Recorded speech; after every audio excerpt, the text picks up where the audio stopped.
Good morning good morning चाहिँ होइन है, अहिले 1 बज्न लागिसक्यो। अनि म चाहिँ बाहिर गार्डनमा यसै आएको।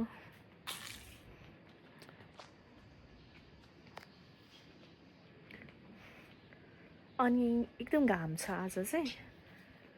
मैले चाहिँ अनि यहाँ एउटा कुरा देखाउँछु है हजुरहरूलाई। यता अहिले पानी परिराखेको हुन्छ नि त, अनि चराहरूलाई चाहिँ मैले यहाँ दाना र पानी राखिदिने गर्न लागेँ कि किनभने यो बाहिर राख्थ्यौँ हामीले, अनि तर घामले के भन्छ पानीले पुरै भिज्ने भएर अनि मैले चाहिँ यहाँ तल राखिदिन लागेको। कस्तो राम्रो ब्राइट दिन छ आज। अनि फुलहरू चाहिँ हेर्नु न, यहाँ मैले सबै यहाँ भद्रगोल छ, अनि हाम्रो कोलोनीमा एकदम धेरै बिरालो छ नि त। अनि यहाँ चरालाई कुन चाहिँले मारिदिएछ कि हेर्नु न, प्वाख मात्र छ चराको। मेरो फुलहरू चाहिँ यहाँ पानीले बचेको छ, यहाँ चाहिँ यतिको।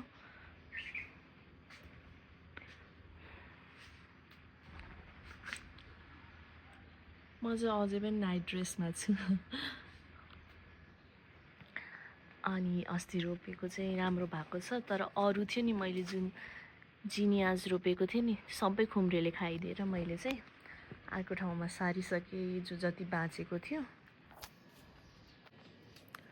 मैले चाहिँ अब भर्खरै खाना खान लागेको, किनभने मैले बिहान यताउति खाएँ, अनि त्यही भएर अब चाहिँ म खाना खान्छु।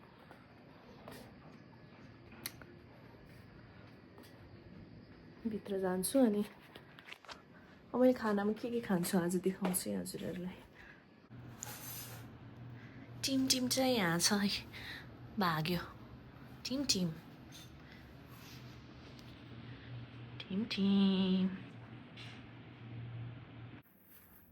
ए यहाँ रहेछ टिम। अब म खाना खाँदैछु, आऊ तिमी पनि हेर्न। मैले खाना खाएपछि उसलाई हेर्न आइहाल्नुपर्छ।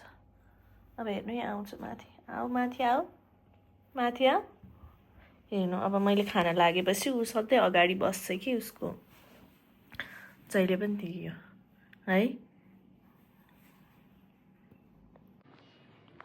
म चाहिँ अहिले बाहिर आएको, किनभने एउटा प्लेट लिएर म चाहिँ अहिले बाहिर आएको प्लेट एउटा लिएर। यहाँ मेरो रोजमेरीहरू छ कि टन्नै मैले उमारेको छु, त्यसलाई चाहिँ सुकाएर मैले बिहान चिया खान्छु कि, अनि देखाउँछु है। अनि त्यसलाई अब यो प्लेटमा सुकाउँछु। अनि यो रोजमेरी हो, यो 1 2 र 3वटा छ। अनि म अहिले यसलाई टिप्छु अनि सुकाइदिन्छु कि, अनि हामीले रोजमेरी टी खानलाई एकदम सजिलो हुन्छ नि त।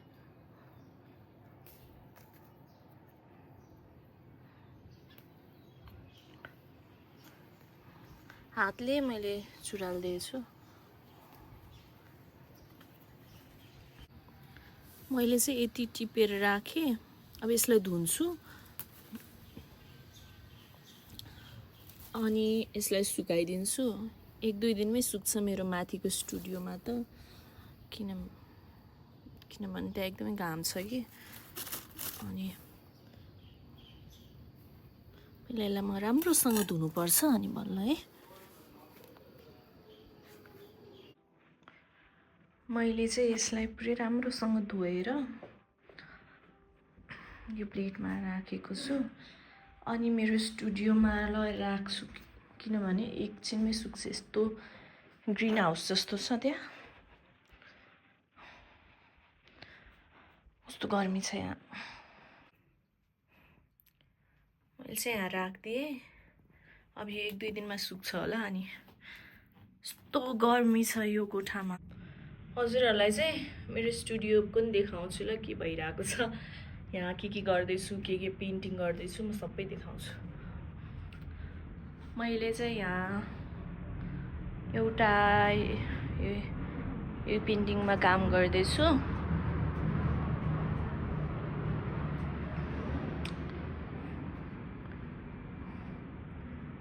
अनि यता पछाडि पनि एउटा पेन्टिङमा काम गर्दैछु।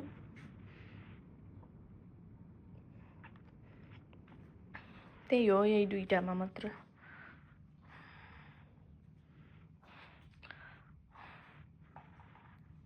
अहिले चाहिँ म तल नै जान्छु किनभने यस्तो गर्मी छ अनि हामी चाहिँ आज चटपटी बनाएर खाने प्लानिङ पनि छ।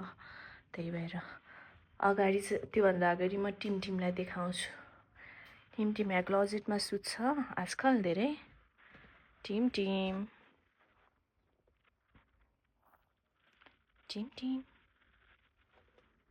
मैले चाहिँ मिन्टको टी खाँदैछु। यसलाई चाहिँ एप्पल मिन्ट भन्छ है, किनभने मैले कफी खान छोड्दिन लागेको। अब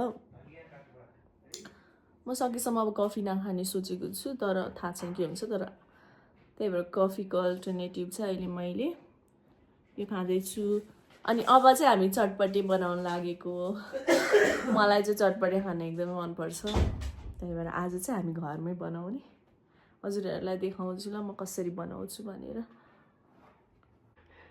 यहाँ चाहिँ स्ट्यान्डर्ड चटपटीको इन्ग्रिडियन्ट्स भयो। अब यसमा चाहिँ हामीले स्पेसल के राख्छौँ भन्दाखेरि एउटा राराको त्यो चाहिँ हाल्दैनौँ, राराको मसला मात्रै हाल्छौँ होइन। राराको मसलाले चाहिँ कस्तो राम्रो एउटा फुलनेस दिन्छ कि एउटा यसको जे होस् यो पर्सनल हो, सबैले राख्नुपर्ने जरुरी छैन। अनि एउटा वाइ भइहाल्यो। अनि अर्को चाहिँ हामीले यो इनिसियल यो जुन छ यसलाई चाहिँ हामीले लेमनमा अलिकति म्यारिनेट गर्छौँ होइन। यो भएपछि त्यो प्याजको तिखरपन हुन्छ नि, एकदम त्यो रफनेस अलिकति कम हुन्छ होइन। अनि लेमनसँग अलिकति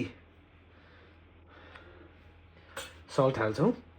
अनि हाम्रो म्याजिक इन्ग्रिडियन्ट चाहिँ थोरै हामीले सोया सस हाल्छौँ। सोया ससले चाहिँ अलिक होल त्यो चटपटीलाई नै उमामी फ्लेभर दिन्छ कि हामीलाई चाहिँ मनपर्छ होइन। अनि हामी गर्छौँ। अब आजको चटपटीमा चाहिँ हामीले अलिकति बन्दा हाल्ने निर्णय गरेका छौँ होइन। बन्दा हाल्छौँ अनि त्यसपछि यसलाई एकछिन त्यो लेमन जुस र उसमा एकैछिन म्यारिनेट होस्। अब हामीले म्यारिनेट भइरहेको छ, भएपछि त्यो प्याजको तिखरपन पनि जान्छ होइन। अनि सुरुमा चाहिँ हामीले थोरै भुजा राखेर, भुजिया के भुजा भन्छ, थोरै भुजा राखेर एक्सेस यो पानी चाहिँ सोच्नुपर्छ कि नत्र सिङको चटपटी नै एकदम चाँडो नै ओसिन्छ के भन्छ, ओसिन्छ कि गिलो हुन्छ होइन। अब त्यही भएर हामीले अलिकति भुजिया राखेर यसलाई चाहिँ त्यो मोइस्चरलाई चाहिँ हामीले हाम्रो उद्देश्य चाहिँ सोच्ने हो होइन। अब यसमा राराको हालौँ, अलिकति टिमुरको छोप पनि राखौँ।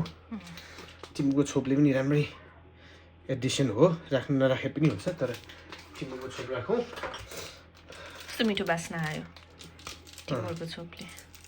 त्यो पनि अब रारा पनि आउँछ। अनि वाइ चाहिँ दुईटा राख्ने हो। वाइ अब भुजा पछि राख्नु न, यो भयो होइन। यसरी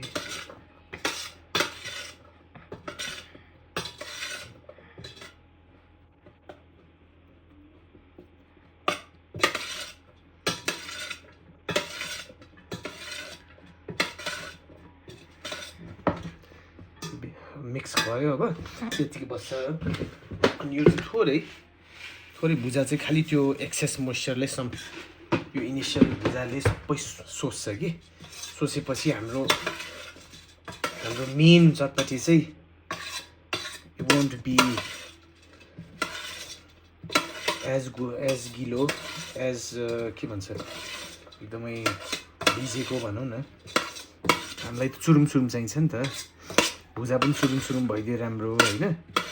अनि त्यसपछि चाउचाउ पनि चुरुम भइदियो राम्रो। त्यसको लागि चाहिँ त्यो मोइस्चर चाहिँ हुनुहुन्न कि सकेसम्म, कि इमिडिएटली खानु पर्यो। इमिडिएटली खायो भने चाहिँ अब त्यो मतलब भएन होइन। तर एकदम चाँडो ओसिहाल्छ यो वाटर कन्टेन्ट धेरै भएपछि। ल अब हामीले सेटल डाउन गर्छौँ। अहिले भर्खर हामीले चाहिँ काँक्रो र धनियाँ राख्यौँ अनि फेरि यो मोल्दैछौँ डाँडा र वाइवाईको मसलामा। अलिकति सोया सस पनि छ। थोरै भुजाले यो सबै मोइस्चर सोसिसक्यो। अब चाहिँ हामीले मेन भुजा राख्छौँ। धेरै भयो त्यो धुलो। मेन भुजा भइसकेपछि अब यसले अलिकति लास्टको मोइस्चर सोच्छ अनि त्यसपछि बल्ल हामीले चाउचाउ राख्छौँ। यसमा अलिकति तेल भइदिएको भए राम्रो हुन्थ्यो, सबै स्वादहरू मिक्स हुन्थ्यो कि तेलमा। तर हामीले चाहिँ युजली भुटेको तोरीको तेल राख्छौँ, त्यो छैलामा राख्छ नि त्यस्तो खाले राख्थ्यौँ पहिला। अहिले चाहिँ सकिएछ त्यो। भुटेको तोरीको तेल हाल्थ्यौँ, एकदमै राम्रो एउटा एक्स्ट्रा डाइमेन्सन थप्थ्यो कि त्यसमा स्वादमा।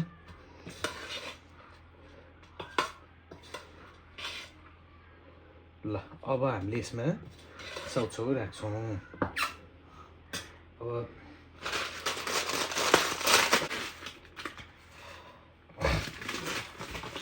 मलाई चाहिँ अब यो वाइवाई भन्दा करेन्ट मनपर्छ। करेन्ट हालिदिएँ तर अहिले मार्केटमा करेन्टै छैन भने के हो। अब वाइवाई मात्रै अप्सन छ किन करेन्टमा ट्रान्सफ्याट छैन कि, वाइवाईमा चाहिँ ट्रान्सफ्याट हुन्छ। कस्तो राम्रो बनाउनु भयो। भन्दै भयो नि अब मेरो चटपटेमा चाहिँ केही पनि हुँदैन, भुजाएर चाउचाउ मलाई पकाउन आउँदैन बनाउन। सुदिमको चाहिँ यस्तो भयो चटपटे। अब हामी खान्छौँ। हाम्रो चटपटे चाहिँ रेडी भयो। यस्तो यमी देखिया छ हेर्नु न, हेर्दा पनि। म खाएर हेर्छु है कस्तो भएको छ। गर्न लागेको चटपटे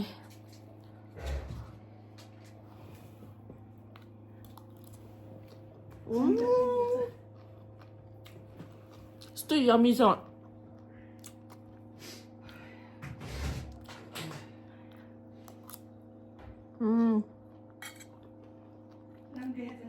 यस्तो मिठो भएको छ। म मेरो चटपटे इन्जोय गर्छु है।